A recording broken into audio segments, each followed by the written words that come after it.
नमस्कार। आज की बात बेहद खास आज के विज्ञान नामा में। चलिए तो शुरू करते हैं आज का विज्ञान नामा 3 बड़ी और महत्वपूर्ण खबरों के साथ।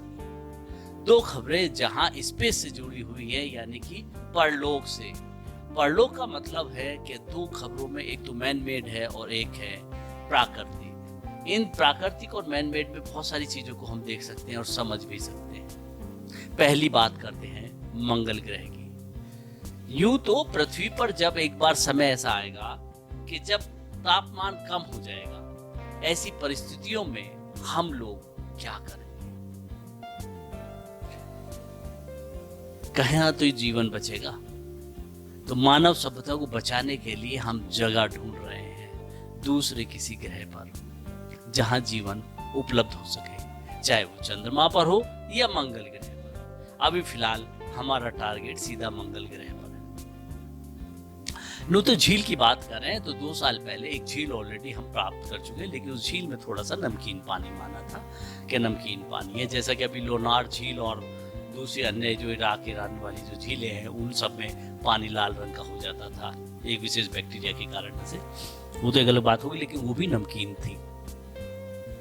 फिलहाल मंगल ग्रह पर अभी 3 बड़ी झीलें पाई गई है, जिसमें से एक 30 किलोमीटर लंबी है। हमारी जो पैंगोंग लेक है वो 100 किलोमीटर लंबी है, जिसमें से 60 किलोमीटर चाइना के पास है, 40 किलोमीटर भारत के पास है। और चाइना का पेट अभी भी नहीं भर रहा, उसको 40 किलोमीटर भी वो कंप्लीट चाहिए। तो खैर ये सब सोच की बात है, समझ की बात है। कुल मिलाकर 3 झीलें अभी और मिली है, ऐसा दावा करती है अमेरिका की अंतरिक्ष एजेंसी, जिसे हम बोलते हैं नासा। नासा कह रही है कि 3 झीलें और हैं जो हमें दबी हुई मिली हैं। अब उसके अंदर पानी भी है। अब इन सब चीजों के साथ में 75,000 वर्ग किलोमीटर के दायरे में फैली हुई झीलें हैं। अब उसमें एक चीज और आई है साथ में निकल के, जब नासा ने कहा है तो एक पर्यावरण मैगजीन है नेचर कहती है यूरोपियन एजेंसी ने इसको रडार डाटा का उपयोग करके पहले ही पता कर लिया था कि ऐसी झीलें वहां पर हैं। तो चलो कोई बात नहीं, ये तो लड़ाई आपस में होती रहेगी कि मैंने पहल की या आपने की। तो BJI ने किया था, और उसके बाद में यूनिवर्सिटी रोम के एलिना पेटिनेली ने अपने एक आर्टिकल में लिखा था कि बर्फीली सतह के नीचे एक जलाशय पाया गया। लेकिन हमें इसके अलावा 3 अन्य झीलें भी मिली हैं। ये झीलें 75,000 वर्ग किलोमीटर में फैली हैं। बात सही है।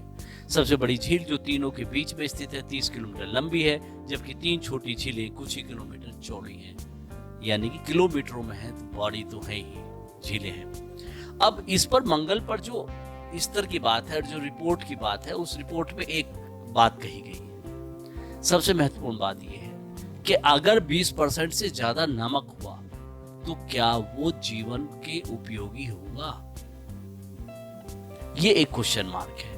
चलिए इस पर भी चर्चा हो जाएगी कि झील में 20% नमक है या नहीं है, और वो जीवन के, देखिए पानी है तो निश्चित रूप से जीवन को, अब 20% से ज्यादा नमक है तो थोड़ा कम कर लिया जाएगा, रिफाइन कर लिया जाएगा, फिल्टर कर लेंगे उसको, और फिल्टर करके भी उसको उपयोगी लाया जा सकता है। लेकिन ये एक बड़ा क्वेश्चन है कि 20% से ज्यादा नमक अगर है तो उस संतृप्त विलयन को थोड़ा सा डाइल्यूट करना पड़ेगा। डाइल्यूट कैसे होगा, उस टेक्नोलॉजी को ढूंढना पड़ेगा। चलिए बहरहाल जीवन के अस्तित्व की बात ये तय है कि पानी मंगल ग्रह पर है और जीवन होगा, और कैसे होगा और किस रूप में होगा ये भविष्य के समय में छिपा हुआ है, भविष्य के काल में ये इसका जवाब क्या होगा। चलिए ये तो बात हुई मंगल ग्रह की। दूसरी बात, ब्रह्मांड में हम विकास तो कर रहे हैं, विज्ञान विकास का एक बहुत बड़ा संकेत तो है, लेकिन उसके साथ साथ क्या हो रहा है, दुनिया पृथ्वी के चारों तरफ एक बहुत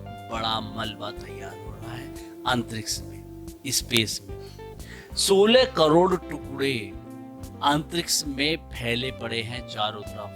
1 सेंटीमीटर से बड़े टुकड़े हैं वो, और ऐसे में जब होते हैं तो वो टुकड़े हमें खतरनाक होते हैं और हमारे लिए दुखदाई भी, क्योंकि इससे नुकसान पहुंच सकता है स्पेस स्टेशन को और दूसरी अन्य चीजों को। लेकिन किसी का ध्यान नहीं है।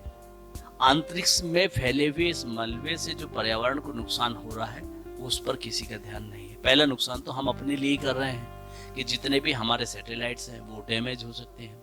दूसरे, जितने भी स्पेस स्टेशन है, जैसे IIS है, अंतर्राष्ट्रीय स्पेस स्टेशन है, वो हमारा डैमेज हो सकता है, क्योंकि वो जो 18,000 मील किलोमीटर प्रति घंटा की रफ्तार से मील 18,000 मील प्रति घंटा की रफ्तार से जो टुकड़ा घूम रहा है लोअर ऑर्बिट में, और जब स्पेस स्टेशन लोअर ऑर्बिट में आता है 429 किलोमीटर की दूरी से 329 किलोमीटर के बीच में आता है पृथ्वी से ऊंचाई पर, तो ऐसे में उस 18 मील प्रति घंटा की रफ्तार से गति से कोई चीज टकरा गया, कोई टुकड़ा टकरा गया, तो वो कितना क्षति पहुंचाएगा आप समझ सकते हो, गोली की तरह। तो इसलिए सावधान रहने की जरूरत है और इस पर पहल करने की जरूरत है कि ये अंतरिक्ष में जो मलबा पड़ा हुआ है, इस मलबे को कैसे सुधारा जाए। और अभी एक खबर और आ रही थी कि 2 चांद वाली बात आ रही थी, तो मुझे लगता है कि ये जो मलबा है, इसी मलबे का कहीं ग्रुप तो नहीं बन गया है जो बड़ा ग्रुप बन के चमकदार बन गया है,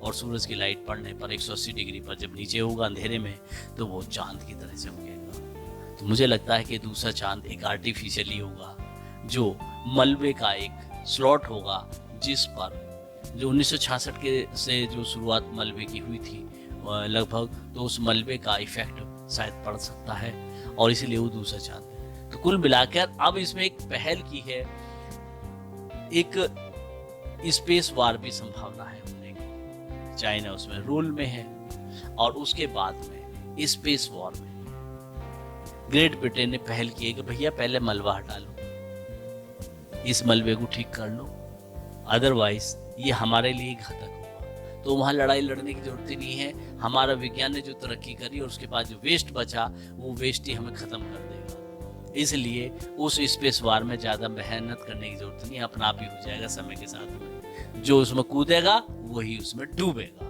तो इसलिए ज्यादा कूदने की और ज्यादा डूबने की जरूरत बिल्कुल भी नहीं है। तीसरी बात करते हैं, बहुत ही महत्वपूर्ण है। आजकल चाइना से युद्ध के माहौल बना हुआ है, और इस युद्ध के माहौल में बहुत सारी चीजें ऐसी हैं जो हमें और आपको कभी कभी बहुत ही उद्वेलित करती हैं, चिंता में डाल देती है। क्या ऐसा होने वाला है? हमारे कई साथी टीवी चैनल तो ऐसे हैं जो बिल्कुल ये दिखाते हैं कि बस आज वार या कल को वार शुरू हो जाएगी, सारा ध्यान भारत चीन के वार पर, उसके पास कितने हथियार हैं, हमारे पास कितने हथियार हैं। इन सब के बीच में DRDO ने, भारतीय रक्षा अनुसंधान केंद्र ने, एजेंसी ने भी एक मिसाइल बनाई है जो रात के अंधेरे में 350 किलोमीटर दूरी तक मार कर सकती है। पृथ्वी 2 के नाम से उसका रखा गया, और अभी 23 सितंबर को उसका सफल परीक्षण किया। ऐसे में और मोबाइल लॉन्चर से उसे लॉन्च कर दिया गया। तो ये एक महत्वपूर्ण बात है कि इस तरह की खबर हमारे लिए बहुत अच्छी भी है कि हम अंधेरे में भी मार कर सकते हैं, अंधेरे से अंधेरे में मार कर सकते हैं, यानी कि उजाले की जरूरत नहीं है, रात के अंधेरे में उस पृथ्वी 2 को इस्तेमाल कर सकते हैं। तो ये एक अच्छी बात है। हम दमदार हैं, कमजोर नहीं है, इसलिए सामने वाला हम पर हमला नहीं करेगा। आजकल जमाना दिमाग के खेल का हो गया है, इंसान तो आमने सामने लड़ेंगे नहीं, अब लड़ाई घर बैठ के रिमोटों से चलेगी और कंप्यूटर से लड़ी जाएंगी। एक दूसरे को हम कंप्यूटर से मारेंगे, एक दूसरे की बिल्डिंग को तहस नहस करेंगे। जैसे पहले जमाने में महाभारत में, और क्या था वो, महाभारत था, और दूसरा था राम का जो वो था सीरियल था रामायण, उसमें भी तीरों के बाण चलते थे, तो अब मिसाइलें चलती हैं। तो इसमें कोई अंतर नहीं है, अंतर है कि वहीं से सीख के हम लोगों ने मिसाइलें बना ली। चलिए, अब ये नया महाभारत और नई रामायण रची जाएगी। पहले महाभारत हो चुका, अब दूसरा इस कलयुग का महाभारत भी देख लिया जाए, जो रिमोट और डिजिटल दुनिया के साथ जिंदा जिया जाएगा। चलिए, अब इसमें क्या होता है, हम खुश हैं कि हमने अपनी जो है एक कहना चाहिए मिसाइल और तैयार कर ली है दुश्मन पर हमला करने के लिए, या ये कहें दुश्मन से अपने आप को बचाने के लिए। अगली एक महत्वपूर्ण खबर, आज के युग में जहां कोरोना की महामारी के संकट के बीच में एक नया वायरल फ्लू आ गया है, जो कांगो बुखार। और मजे की बात है, अभी रिसेंटली पालघर बड़ा फेमस रहा, अखबार और टीवी चैनल ने उससे बहुत उछाला, पालघर पालघर। इस नाते हम भी बुलसाड जिले का पालघर। तो इस इलाके में एक बुखार संक्रमण फैला जो पशुओं से जानवरों से जानवर, पहले तो पशुओं में आपस में जो कीली होती है, पिस्सू जिसे हम बोलते हैं, छोटे छोटे से, उनके द्वारा एक दूसरे में फैलता है जानवरों में, और फिर जानवरों का जो मीट खाया जाता है उससे वो मनुष्य में फैलता है। तो कुल मिलाकर ये कांगो बुखार अपने आप में एक नया बुखार है और जिसकी कोई दवा और जिसकी कोई वैक्सीन अभी नहीं बनी है, और 30% तक इससे प्रभावित होकर लोग जो है मर रहे हैं, मारे जा रहे हैं। पालघर जिले में अलर्ट घोषित कर दिया गया है महाराष्ट्र में। अब क्योंकि ये गुजरात के वलसाड जिले के पास में के नजदीक है, तो इसलिए उस दोनों जगह पर ही एहतियात के तौर पर इसको कहा गया है। और कांगो हेमोरेजिक फीवर है ये, CCHF जिसे हम कह सकते हैं, क्राइमियन कांगो हेमोरेजिक फीवर। तो ये CCHF है, जिसकी वजह से इसको जो है, और इसके लक्षण भी क्या है, बुखार होता है, सर में दर्द होता है, तेजी के साथ में मसल्स जो है अकड़ने लगती हैं। तो इस प्रकार से जब मसल्स अकड़ने लगती हैं तो उन मसल्स को संकेत मिलने लगता है कि इसको अब कांगो बुखार हो गया है। अब मेन चीज ये है कि इसको कैसे, मतलब इसके लक्षण को की दृष्टिकोण में देखा जाए तो डॉक्टरों का कहना है कि वायरस की चपेट में आने पर सबसे पहले बुखार, सिर में मांसपेशियों में दर्द शुरू होता है। इसके साथ ही चक्कर आना, आंखों में जलन, रोशनी से डर लगने जैसी दिक्कतें भी होने लगती हैं। आंखों में जलन होती है और रोशनी से डर भी लगने लगता है। गला पूरी तरह बैठ जाता है। देखिए, किसी प्रकार का वायरस हो तो सबसे पहले वो हमारे जलन और गले पर अटैक करता है। ये मैंने आप देख लीजिए, कोरोना पर भी यही फार्मूला दिखाई दे रहा है कि कोरोना से भी गले में दर्द होता है और इससे भी दर्द होता है। पीठ में दर्द, उल्टी की समस्या, मुंह व नाक से खून आना अलग खतरनाक स्थिति बन जाती है। इसके बाद शरीर के विभिन्न अंग भी फेल होने की संभावना रहती है और 30% लोग इससे मारे जाते हैं। तो अब इसके लिए क्या करा जा सकता है कि लोग जो है मांस ना खाएं, सावधान रहें। यानी कि मांसाहारी होना अब वर्तमान परिस्थितियां ये बताती हैं कि आपके लिए बहुत अच्छे संकेत नहीं है, नहीं तो कोरोना के बाद फिर कांगो आ जाएगा। तो इसलिए सावधान रहो और सतर्क रहो कांगो से, नहीं तो आने को तैयार बैठा है आपके दरवाजे पर। इसलिए नॉनवेज कम से कम खाएं, शाकाहारी रहें, शुद्ध शाकाहारी खाएं। वर्तमान में जो मिलावटी खाना है, भोजन है, चाहे वो मांसाहारी हो चाहे शाकाहारी हो, दोनों ही खतरनाक है। ऐसे में स्वास्थ्य के लिए उबला हुआ खाना कोशिश करिए यार। कभी कभी खा लीजिए मिर्च मसाले वाला भी, चटपटा कुछ मजेदार खाने को मन करता है, बॉडी को चाहिए भी होता है, लेकिन कभी कभी, रोज नहीं। अभी फिलहाल इतना ही। और अंत में चलते चलते कल का सवाल। कल के सवाल की खास बात ये थी कि कल हमने पूछा था कि लोगों को तनाव हो तो तनाव में क्या करना चाहिए। अरे यार, तनाव के अंदर जब तनाव वाली स्थिति पैदा हो तो अपने मन के लिए अपने मन को शांत करने की ज़रूरत है, और दूसरी बात यह कि जो मन को अच्छा लगे वो काम करने की ज़रूरत है, और सबसे महत्वपूर्ण बात है सो जाने की ज़रूरत है। सोने के बाद माइंड फ्रेश हो जाता है। और तीसरी बात यह है कि चीज़ों को दिल पे लेने की ज़रूरत नहीं है, टेक इट इजी लेने की ज़रूरत है। इन सब चीज़ों के साथ बात कई सारे बच्चों के जवाब आते रहे, लेकिन कल के सवाल तनाव को लेकर मुझे लगता है कि बच्चे भी काफ़ी प्रभावित हैं, इसलिए बहुत सारे बच्चों ने बहुत सारे सही जवाब भेजे। अच्छा लगा। और हमने ड्रॉ में जब देखा कि कम से कम 15 बच्चे एक से हो गए हैं, तो ऐसे में हमने क्या किया कि 15 के नाम की पर्ची निकाली और ड्रॉप में डाल दिया, और उसमें से हमने एक का नाम चुना। और जो बिहार का बच्चा है जिसका नाम है नक्षत्र शर्मा, ये मधुबनी जिले का है, जिसने ये सवाल का जवाब दिया। तो थैंक यू नक्षत्र, और बधाई हो आपको, आप तनाव के बारे में इतना कुछ जानना चाहते हैं। यूँ तो और 15 बच्चे भी थे, लेकिन उनमें से आप भाग्यशाली हैं कि आपको ड्रॉ से निकालना पड़ा। 15 को फर्स्ट करना तो बहुत मुश्किल था। चलिए, समय के साथ में आज का सवाल का जवाब यही था जो मिल गया। अब खास बात यह है कि कल के लिए आज का खास सवाल क्या होगा। आज का सवाल, मेरी आंखों पे लगा यार चश्मा है, आंखों में दूरदृष्टि दोष और निकट दृष्टि दोष होते हैं।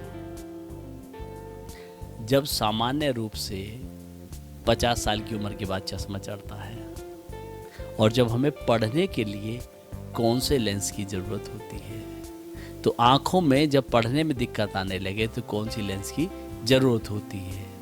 तो दीजिए सवाल का जवाब और इंतज़ार करिए सही जवाब का और विजेता का।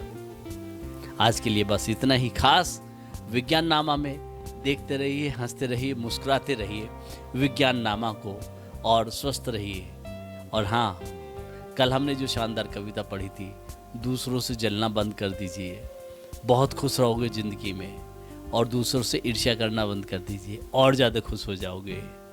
और जो पॉलिटिक्स खेलते हैं दूसरों के साथ, वो खुद किसी दिन उस पॉलिटिक्स में फंस जाते हैं। इसलिए ध्यान रखिए, ईमानदार और सरल जीवन जीजिए। जटिलता के साथ जिंदगी जीने वाला व्यक्ति बहुत ज़्यादा कभी भी आगे नहीं बढ़ पाता। जटिलताओं से जटिल ही होती चला जाता है जीवन, और फिर नष्ट होता है। नष्ट तो सबको ही होना है, सबको एक दिन चले जाना है। इसलिए सरल रहो, मस्त रहो और खुश रहो। नमस्कार।